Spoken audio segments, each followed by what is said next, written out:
क्या अब नरेंद्र मोदी भारत के पीएम नहीं रहेंगे? क्या अब मोदी सरकार का खात्मा होने वाला है? नरेंद्र मोदी जी अपना चेहरा इस देश को नहीं दिखा पाएंगे। बस कुछ ही दिन और फिर मोदी सरकार का समय समाप्त हो जाएगा। अब और नहीं लूट सकता हूँ, इस्तीफा दे रहा हूँ। क्योंकि बिहार का एक चुनाव पूरे दिल्ली के पावर गेम को बदल सकता है। और अगर ऐसा सच में होता है तो नरेंद्र मोदी आपको सिर्फ ये करते दिखेंगे। अरे हम तो फकीर आदमी हैं, झोला लेके चल पड़ेंगे। तो चलिए दोस्तों, इस पूरे पॉलिटिकल बैटल को डिटेल में ब्रेक डाउन करके यह समझने की कोशिश करते हैं कि क्या सच में इनकी सरकार का एंड होने वाला है।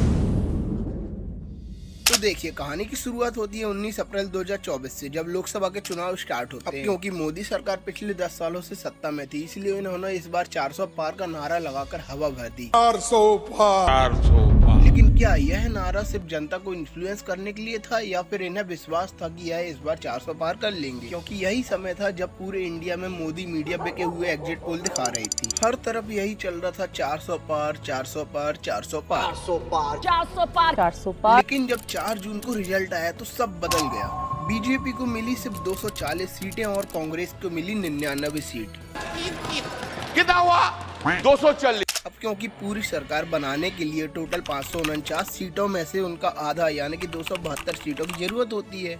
लेकिन यहाँ पर तो किसी को भी फुल मेजोरिटी नहीं मिली थी, इसलिए सबसे बड़ा सवाल यह है कि अब सरकार किसकी बनेगी। और फिर यहीं से शुरुआत होती है असली राजनीति की। छोटी छोटी पार्टियों के बड़े बड़े ऑफर्स मिलने लगे थे, जिनमें से सबसे पहले नीतीश कुमार अपनी 12 सीटों के साथ बीजेपी में शामिल हो जाते हैं और फिर इनके बाद चंद्रबाबू नायडू भी अपनी 16 सीटों के साथ एनडीए में आ जाते हैं। और इन सभी के बाद इन्होंने छोटी छोटी पार्टियों की मदद से टोटल 293 सीट बना ली, जो कि फुल मेजोरिटी से 21 ज्यादा थी। और इसी के चलते बीजेपी यहाँ पर जीत जाती है और लगातार तीसरी बार नरेंद्र मोदी भारत के पीएम बन जाते हैं। नरेंद्र दामोदर दास मोदी। अब यहाँ पर सबसे ज्यादा शॉकिंग वाली बात यह थी कि जब इन्होंने पिछली 2 बार अपनी सरकार बनाई थी तो अकेले दम पर इन्होंने अपनी सरकार बनाई थी, बट इस बार इन्होंने बनाई थी कोलिशन वाली सरकार, जो कि कभी भी टूट सकती थी। लेकिन क्या ऐसा सच में हो सकता है? क्या इनकी सरकार सच में टूट भी सकती है? तो इसका जवाब है शायद हाँ, क्योंकि अभी कुछ ही दिनों में बिहार के विधानसभा चुनाव होने वाले हैं, जिससे कि सेंट्रल गवर्नमेंट का फ्यूचर डिसाइड होगा। और अब बिहार में टोटल 243 सीटें हैं और वहाँ पर अभी एनडीए की सरकार है, जिसमें कि बीजेपी, जेडीयू, एसएएम और वीआईपी पार्टी मिलाकर टोटल एनडीए के पास 125 सीटें। सरकार बनाने के लिए चाहिए होती है टोटल 122 सीटें, यानी कि इनके पास सिर्फ 4 सीटें ज्यादा है। अगर यहाँ से एक भी सीटें इधर उधर हुई तो इनकी सरकार गिर भी सकती है। लेकिन यहाँ पर भी अभी सबसे बड़ा सवाल यह है कि बिहार के चुनाव के कारण दिल्ली की सरकार कैसे गिरेगी। तो देखिए, 2020 में तेजस्वी यादव की पार्टी आरजेडी ने टोटल 75 सीटें जीती थी। उनके साथ राहुल गांधी की कांग्रेस ने और छोटी छोटी पार्टियों ने मिलाकर टोटल 110 सीटें जीती, यानी कि मेजोरिटी से सिर्फ 12 सीट दूर। लेकिन 2015 में बीजेपी को बिहार में सिर्फ 53 सीटें मिली थी। फिर 2020 आते आते मोदी विश्व ने हवा भर दी और बीजेपी सीधा 74 सीटों पर पहुंच गई और कांग्रेस 27 से गिरकर 19 पर आ गई थी। यानी कि इससे साफ है कि सेंट्रल की हवा बिहार का पासा पलट देती है। अब यहाँ पर भी सबसे बड़ा सवाल यह है कि जब 2024 आते आते कांग्रेस ने अपनी सीटें डबल कर ली और बीजेपी नीचे आ गई, तो क्या वही सिलसिला यहाँ पर भी होगा? नीतीश कुमार को अभी यही डर सता रहा है। नीतीश कुमार ने मुख्यमंत्री महिला रोजगार योजना शुरू की है। इस योजना का सबसे बड़ा फायदा ये होगा कि राज्य के हर महिला जो स्वरोजगार शुरू करना चाहती है उसे 10,000 रूपए की। इसलिए इन्होंने महिलाओं के खाते में 10-10 हजार रूपए डालने का वादा कर दिया है, क्योंकि इन्हें लग रहा है कि इस बार इनके हाथों से सीटें निकल जाएंगी। पब्लिक को पैसा बांटकर नीतीश कुमार एक बार फिर से चुनाव जीतने की कोशिश करें और अगर इनका यह दाव भी फेल हो गया तो फिर बिहार में महागठबंधन जीत जाएगा। और फिर इसके बाद क्या होगा? तो फिर सिंपल है, नीतीश कुमार पलटी मार देंगे और सीधा चले जाएंगे कांग्रेस में, क्योंकि नीतीश कुमार की फर्स्ट प्रायोरिटी है सीएम की कुर्सी। और राहुल गांधी भी अपनी सरकार बनाने के लिए उन्हें सीएम बना देंगे, जिसके बाद नीतीश कुमार उन्हें 12 सीटें दे देंगे और मोदी सरकार फिर सीधा 293 से घटकर 281 पर आ जाएगी। लेकिन क्या फिर 281 में भी गवर्नमेंट सरवाइव कर सकती है? तो इसका जवाब है हाँ। लेकिन फिर यहीं पर एंट्री होगी चंद्रबाबू नायडू की। और अगर राहुल गांधी चंद्रबाबू नायडू को भी ऑफर दे दें कि राहुल गांधी उन्हें पीएम बना देंगे, तो फिर चंद्रबाबू नायडू भी एनडीए को छोड़कर कांग्रेस में चले आएंगे, जिसके बाद बीजेपी के पास कुल 265 सीटें ही बचेंगी और इसका मतलब होगा कि इनकी सरकार गिर चुकी होगी। तो लेने के देने पड़ गए। इतना ही नहीं, महाराष्ट्र में एकनाथ शिंदे भी बीजेपी छोड़कर कांग्रेस में चले जाएंगे, क्योंकि बीजेपी ने इन्हें सीएम की कुर्सी नहीं दी। और फिर राहुल गांधी की कांग्रेस एकनाथ शिंदे को भी महाराष्ट्र का सीएम बना देगी, जिससे कि इन्हें 7 सीटों का फायदा होगा। और फाइनली बीजेपी के पास टोटल 258 सीटें बचेंगी और इससे इंडिया लाइंस क्रॉस कर जाएगा। बीजेपी की और पावर चले जाएगी इंडिया लाइंस के पास। मजा आया। लेकिन असली मास्टर स्ट्रोक तो यहाँ पर है, पीएम राहुल गांधी नहीं बनेंगे। क्या बात कर रहे हैं? एग्जैक्टली आपको याद होगा 1977 का दौर, जब भाइयों और बहनों, राष्ट्रपति जी ने आपातकाल की घोषणा की है। इंदिरा गांधी ने पूरे देश में इमरजेंसी लगा दी थी, सारे फंडामेंटल राइट्स सस्पेंड कर दिए थे।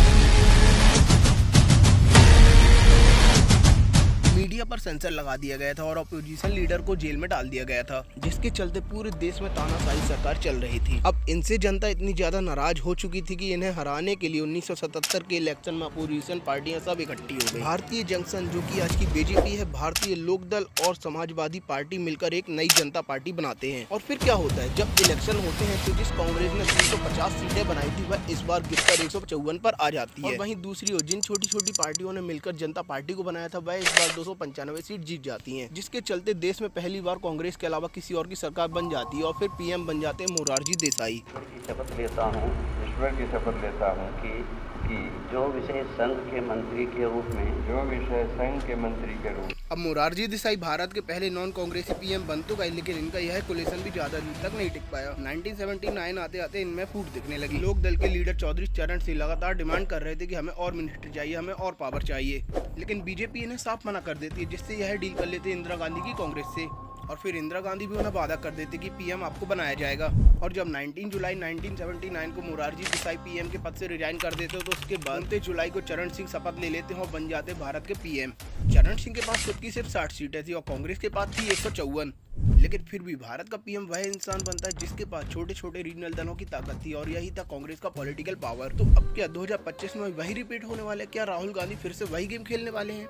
क्योंकि कांग्रेस के पास सिर्फ 99 सीट है, लेकिन बिहार का इलेक्शन अगर पलट गया तो नीतीश कुमार अपनी सीएम की कुर्सी के लिए एनडीए को छोड़कर कांग्रेस में आ जाएंगे और राहुल गांधी ने चंद्रबाबू नायडू को पीएम बनने का ऑफर दे दिया, तो फिर इतिहास एक बार फिर से दोहराया जा सकता है, क्योंकि चंद्रबाबू नायडू की पार्टी के पास आज 16 सीटें हैं। इसलिए यह दोनों एनडीए से निकलकर सीधे कांग्रेस से जुड़ जाएंगे, जिससे कि बीजेपी सीधा कोलैप्स कर जाएगी और फिर सीधा वही होगा जो 1979 में हुआ था। राहुल गांधी खुद को पीएम नहीं बनाएंगे, बल्कि किसी रीजनल लीडर को आगे कर देंगे ताकि पावर उनके पास रहे। यहाँ पर सबसे बड़ा सवाल यही होगा कि 2025 में एक बार फिर से देश को एक ऐसा नेता मिलेगा जिसके पास खुद की सिर्फ 12 से 20 सीटें हैं। और क्या चंद्रबाबू नायडू 21वीं सदी के चरण सिंह बन सकते हैं? क्या मोदी गवर्नमेंट 2025 तक टिक पाएगी? और वैसे आपको क्या लगता है, बिहार के चुनाव देश की दिशा और दशा को बदल देगा? क्या 2025 के बिहार के चुनाव एक बार फिर से इतिहास को दोहराएंगे? कमेंट सेक्शन में अपनी राय जरूर से दीजिएगा। मिलेंगे किसी अगली वीडियो में, तब तक के लिए धन्यवाद।